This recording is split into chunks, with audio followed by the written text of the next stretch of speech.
السلام علیکم ناظرین، میں ہوں علی عمر۔ میں امید کرتا ہوں کہ آپ سب خیریت سے ہوں گے اور آپ کو کیوریس مائنڈ پہ خوش آمدید کہتے ہیں۔ آج کی اس ویڈیو میں آپ کو فیس بک کے فاؤنڈر اور چیئرمین مارک زکربرگ کی زندگی کے بارے میں بتائیں گے۔ مارک زکربرگ مئی 1984 کو وائٹ پلینز، نیو یارک میں پیدا ہوئے۔ ان کے والد ایڈورڈ زکربرگ ایک ڈینٹسٹ اور ان کی والدہ کیرن ایک سائیکیٹرسٹ تھیں۔ زکربرگ نے مڈل اسکول سے کمپیوٹرز کا استعمال شروع کیا۔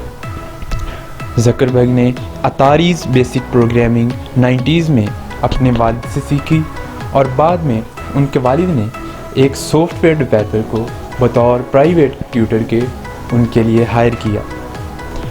اپنے کالج کے دنوں میں زکربرگ نے زک نیٹ کے نام سے ایک پروگرام بنایا جس کے ذریعے انہوں نے اپنے گھر اور اپنے والد کے ڈینٹل آفس کے تمام کمپیوٹرز کو کنیکٹ کیا۔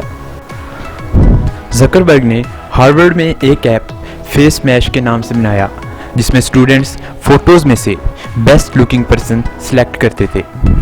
زکربرگ کے دوستوں کے مطابق انہوں نے یہ سائٹ فن کے لیے بنائی تھی۔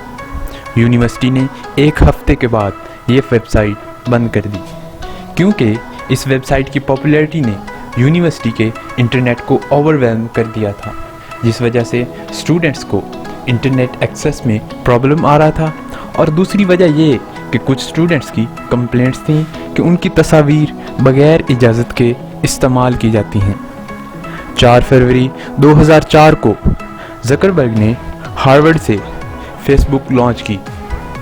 شروع میں فیس بک ہارورڈ تک ہی محدود رہی، تاہم زکربرگ نے اپنے ایک دوست ڈسٹن ماسکووٹز کی مدد سے فیس بک کو دوسرے اسکولوں میں انٹروڈیوس کروایا، جن میں New York University, Stanford, Dartmouth, Cornell University of Pennsylvania, Brown and Yale شامل ہیں۔ زکربرگ، ماسکووٹز اور ان کے کچھ دوست Silicon Valley, Palo Alto, California میں چلے گئے، جہاں انہوں نے ایک چھوٹا سا گھر ادھار لیا اور اسے آفس کے طور پر استعمال کرنا شروع کیا۔ پیٹر تھیل نے کمپنی میں انویسٹ کیا اور انہوں نے اپنا پہلا آفس 2004 میں کھولا۔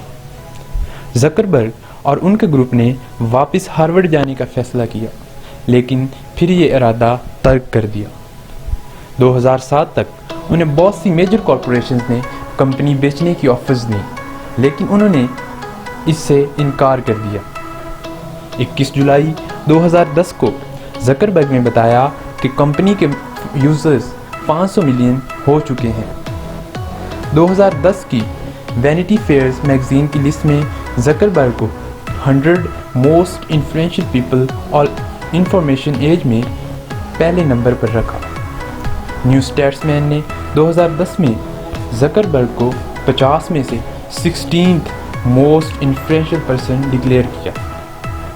جنوری 2019 میں زکربرگ نے 3 major social media platforms, جن میں فیس بک، انسٹاگرام اور واٹس ایپ شامل ہیں، ان کے سسٹم کو جوڑنے کا پلان بنایا۔